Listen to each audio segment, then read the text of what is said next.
Hello les amis, je vous retrouve pour une nouvelle vidéo sur la Coupe du Monde 2026 et je vais vous présenter tous les groupes, toutes les infos, toutes les grandes lignes de cette compétition. On va revenir sur les groupes un par un avec les équipes que composent un petit peu les calendriers. On verra aussi les 16e de finale possibles, 16e, 8e, quart, demi-finale. En fait, on va voir un petit peu dans cette vidéo, je dirais, le déroulé de cette Coupe du Monde pour comprendre ce qui va se passer, puisque c'est une Coupe du Monde un peu inédite. C'est la première fois qu'il y a autant d'équipes. Il y a 48 pays qui sont qualifiés et répartis dans 12 groupes de 4 pays. Alors, les grandes lignes, tout simplement, c'est que dans ces 12 groupes, eh ben, les amis, il y a 4 équipes qui jouent et qui s'affrontent. Chaque équipe joue donc 3 matchs et ce sont déjà les deux premiers qui sont qualifiés automatiquement. Premier et deuxième, c'est sûr, c'est qualifié. Et après, sur les 12 groupes, les 8 meilleurs troisièmes seront qualifiés également. 8 sur 12. Donc en gros, après le premier tour, qui comporte 3 matchs pour chaque équipe, il restera encore 32 équipes après ces matchs-là. Sur les 48, il y aura 16 éliminés. Et ces 32 équipes s'affronteront et feront des 16e de finale. Alors on va aller voir un petit peu les groupes un par un pour comprendre ce qu'il en est. Premier groupe, on a un groupe plutôt homogène, Afrique du Sud, Corée du Sud, Mexique, République tchèque, un groupe plutôt équilibré, avec tout est possible, je dirais, dans ce groupe. Peut-être léger favori, le Mexique, qui reste sur de très bons résultats récents. Mais sinon, voilà, ce sont des équipes variées. Je trouve un groupe vraiment très ouvert et très sympa. Le groupe B, on a Bosnie, Canada, Qatar et Suisse. C'est pareil, c'est très ouvert. Peut-être que le Qatar peut paraître un peu en dessous. Pour moi, le favori, ça sera la Suisse, qui a énormément progressé et qui a réalisé de très bons matchs amicaux. Après, le groupe est aussi très ouvert. C'est pas l'un des groupes les plus relevés, c'est quand même à souligner. Groupe C, le Brésil, Écosse, Haïti et Maroc. C'est un groupe énorme, les amis. Vous voyez, on commence déjà en plus la compétition par un Brésil-Maroc. C'est quand même pas rien dans ce groupe avec Haïti qui fait figure de petit pousset. Mais c'est vrai que je rappelle que le Maroc a fini quatrième de la dernière Coupe du Monde, ce qui était la première fois, c'était inédit qu'une équipe africaine arrivait en demi-finale, que le Brésil, ça reste le Brésil, que l'Écosse, en ce moment, est plutôt solide et qu'Haïti est une belle surprise. Donc voilà, c'est un groupe à surveiller. De toute façon, il n'y a pas que les deux premiers qui seraient différents, puisque les 8 meilleurs troisièmes, donc ça laisse aussi des chances à tout le monde. Eu égard au fait d'avoir vu d'autres compétitions du même style, peut-être pas avec autant d'équipes, et je pense à la Coupe d'Afrique, les meilleurs troisièmes, il y avait 6 groupes en Coupe d'Afrique, et les 4 meilleurs troisièmes qui se sont qualifiés, c'est parce qu'ils avaient gagné un match, même s'ils en avaient perdu 2. Dans l'autre poule, il y a des équipes qui ont perdu un match et fait 2 matchs nuls et n'ont pas qualifié, n'ont pas pu se qualifier. Donc, quitte à tout jouer le tout pour le tout, il faut gagner un des 3 matchs et ça peut permettre de finir meilleur troisième, ce que je pense.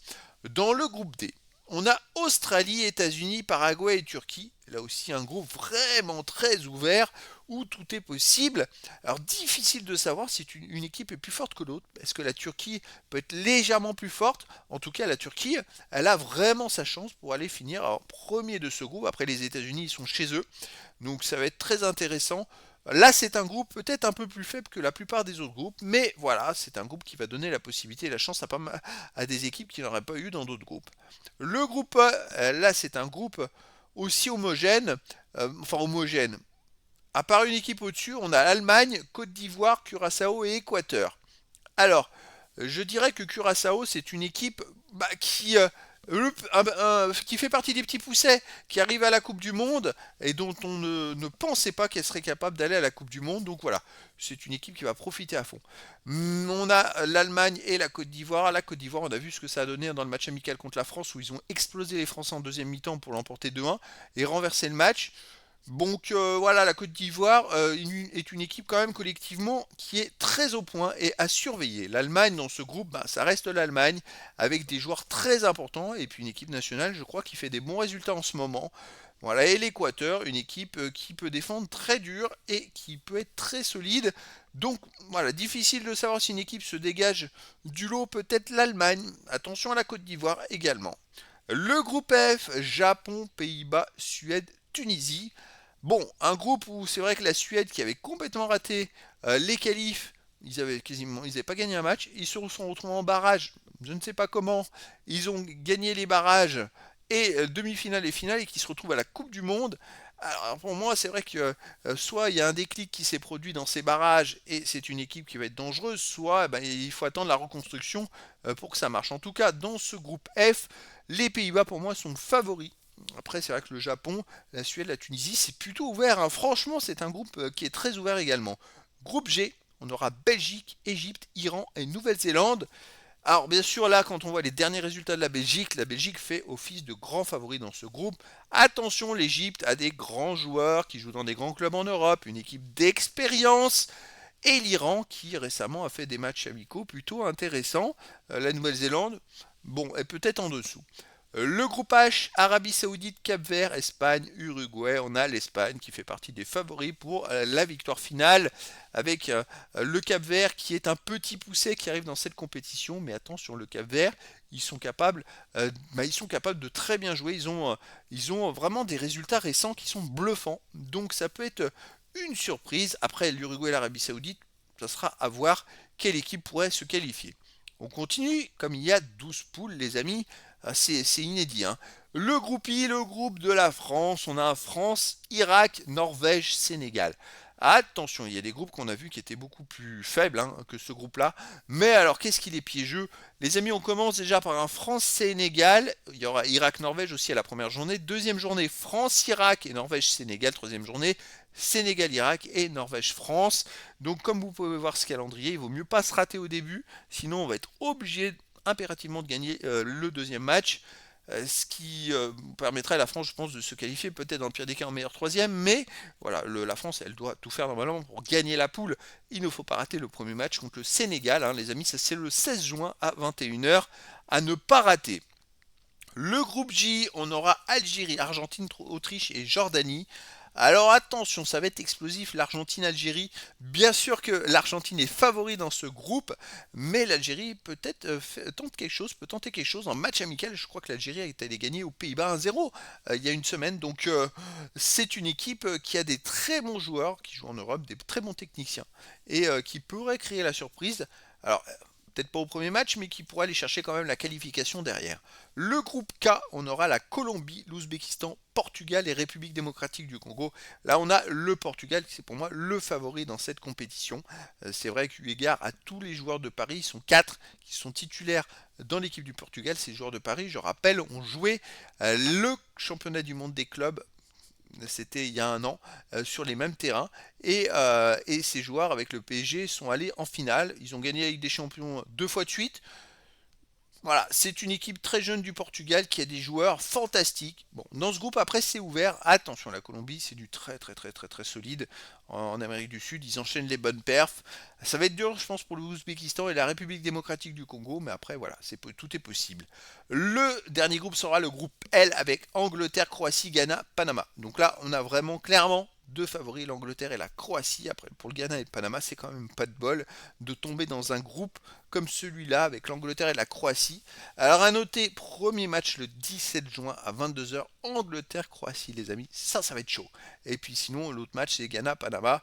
C'est vrai qu'entre ces deux équipes, bon, on va voir laquelle peut aller chercher une deuxième place ou une qualification. Donc les amis, on a quand même le petit constat d'avoir 12 groupes et 48 équipes, c'est qu'il y a, je dirais, une répartition plus équitable entre les niveaux des équipes. Il n'y a pas trop de poules où il y a vraiment où ça va être compliqué, peut-être la France, hein, France, Norvège, Sénégal, Irak, c'est quand même pas mal. Mais voilà, c'est plutôt, je trouve que les tirages au sort étaient plutôt équilibrés, donc hâte de voir ce que ça peut donner quand ça va commencer.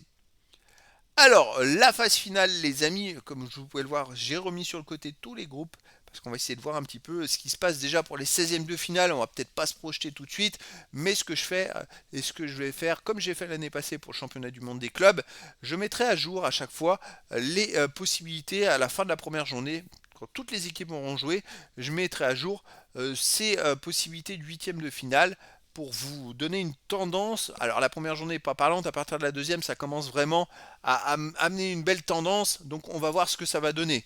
En tout cas, les 16e de finale auront lieu du dimanche 28 juin au vendredi 3 juillet. Et là, ça va s'enchaîner à raison de, alors pour le premier jour un match, mais après c'est du 2 voire 3 matchs par jour. Avec les amis, on va regarder le groupe de la France parce que je ne vais pas rentrer en détail dans tous les groupes. Le groupe de la France, c'est le I. Donc la France. Imaginons que la France finit première du groupe I. Elle jouera mardi 30 juin 2026 à 23 h. C'est important parce qu'avec ces horaires-là, quand on est en France, ça peut vite finir très tard. Surtout si derrière il y a une prolongation et qu'il y a des tirs au but. Alors, ils vont affronter, s'ils sont premiers de la poule, le troisième du groupe C, D, F, G et H. Donc voilà, C, D, F, G et H. Dans le C, ça pourrait être l'Écosse. Dans le D, le Paraguay ou l'Australie. F, bon, Japon, Pays-Bas, Suède, Tunisie, ça pourrait être la Suède ou la Tunisie, pourquoi pas. En tout cas, ça laisse beaucoup de possibilités pour l'équipe de France. Si la France est deuxième dans le groupe I, elle affrontera le deuxième du groupe E. Le deuxième du groupe E, là, c'est très costaud, les amis. Il vaut mieux pas finir deuxième du groupe, parce que dans le groupe E, je rappelle qu'il y a l'Allemagne, Côte d'Ivoire, Curaçao et Équateur. Donc, moi, je verrais bien la Côte d'Ivoire, les amis. Alors, ça sera une revanche du match amical qu'ils viennent de faire et perdre contre la Côte d'Ivoire, qui ne serait pas vraiment, qui serait très stressante pour nous, en tout cas, les amis, là-dessus. Parce que quand on voit la Côte d'Ivoire comme ils ont joué dans le match amical, waouh, qu'est-ce que ça va donner là? Donc, attention aux Français. Ensuite, les Français, s'ils finissent troisième, il y a plusieurs possibilités. Soit le premier du G, soit le premier du D. Et puis le premier du groupe K. Donc j'ai envie de dire, pour l'instant, peu importe, on va pas s'attarder sur ces petits détails, mais je dirais que ça s'incrémentera au fur et à mesure des résultats des groupes. Et à ce moment-là, on va voir s'il y a des tendances sur des affrontements. Mais j'ai envie de dire, vous voyez, l'équipe de France fait partie des favoris, premier au classement FIFA. Je dirais que ce qui compte, c'est le résultat final, les amis. On n'est pas là à essayer de faire du beau jeu ou essayer d'essayer de faire plaisir à tout le monde. Là, c'est du résultat avant tout. Donc, on va espérer que l'équipe de France sera bien préparée pour finir première dans ce groupe I. Si elle finit deuxième, le match le mardi 30 juin à 19 h. Donc, je préfère même presque que ça soit ça, je pense. Ça peut être sympa, mais bon, après, contre le deuxième du groupe E, bah écoutez, dans le groupe E, si on doit affronter la Côte d'Ivoire, eh ben on affrontera la Côte d'Ivoire. C'est comme ça, en tout cas, voilà, phase finale qui va devenir très conséquente. Je rappelle que vu qu'il y a maintenant 48 équipes dans ce mondial, il y a donc des 16e de finale, donc c'est un match de jouer en plus. Donc c'est-à-dire qu'ils vont jouer 8 matchs pour ceux qui vont aller au bout. Ça fait beaucoup, en un mois et quelques de compétition, ça fait du concentré et en plus, il y a certaines équipes qui ont du jeu qui est énergivore comme le Portugal qui font beaucoup de pressing. Donc il va falloir, en plus, il va faire très chaud dans cette Coupe du Monde. Je pense que sur la durée de la Coupe du Monde, il va falloir avoir un banc très très fort qui pourrait être titulaire, pas un banc de remplaçant classique lambda, mais vraiment, il va falloir voir que ça fasse des différences. Donc voilà. Alors, on a vu un petit peu le tour d'horizon des 16e de finale. Et donc on va aller voir un petit peu les huitièmes de finale.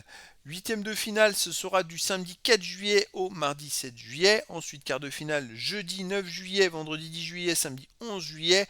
Demi-finale mardi 14 juillet, mercredi 15 juillet. Et troisième place et finale, troisième place samedi 18 juillet et dimanche 20 juillet. C'est pas le 13, c'est le 20 juillet et c'est bien du 2026. Au petit corrigé sur la fin, je vous arrangerai tout ça parce que de toute façon, je vais présenter à chaque fois une vidéo à la fin de la première journée, deuxième journée, troisième journée. On va mettre à jour toutes ces stats et puis vous aurez même après le classement des buteurs. Pour l'instant, il n'y en a pas, mais je vous le rajouterai parce que je trouve qu'il faut surveiller aussi parce qu'il y a peut-être des joueurs qui vont sortir du lot. En sachant que, par exemple, pour la France, Kylian Mbappé a déjà marqué beaucoup de buts. Son objectif avec Mbappé, c'est de devenir le recordman du nombre de buts dans une Coupe du Monde, sur toutes les Coupes du Monde. C'est vrai qu'il veut dépasser Juste Fontaine, déjà, qui en a, je crois, 14 des buts. Mais lui, c'était en une seule. Et puis après, aller chercher le record. Mince, j'ai mangé le nom de l'attaquant allemand qui a été exceptionnel, carrière exceptionnelle et qui a le record du nombre de buts en Coupe du Monde. Donc voilà, les amis, je rappelle les grandes lignes de cette Coupe du Monde 2026. On est dans une phase de poule en premier avec 6 rencontres. Chaque équipe joue 3 matchs. Il y a 12 groupes, 12 poules de 4 équipes.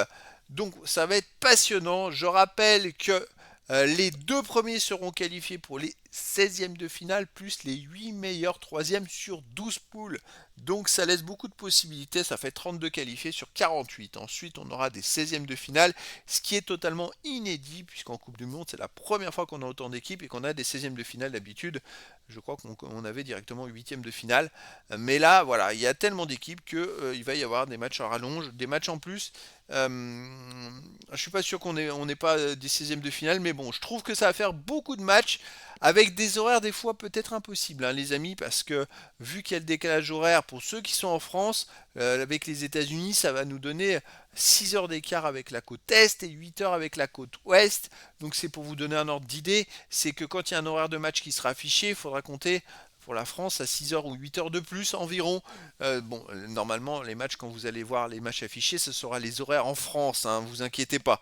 Mais voilà, ça va être une Coupe du Monde inédite, marquée par la chaleur, beaucoup de, qui va peut-être pénaliser toutes les équipes qui mettent beaucoup d'intensité. Et pour la France, je rappelle que la France ils ont recruté, ils ont pris que 5 minutes de terrain défensif. Donc ça va peut-être être dur sur la longueur de la compétition, il va falloir avoir du banc et faire du turnover. Donc voilà les amis, et bien écoutez, maintenant je vous donne rendez-vous pour cette magnifique Coupe du Monde qui va commencer. Voilà les amis, je vous dis à très bientôt pour une nouvelle vidéo.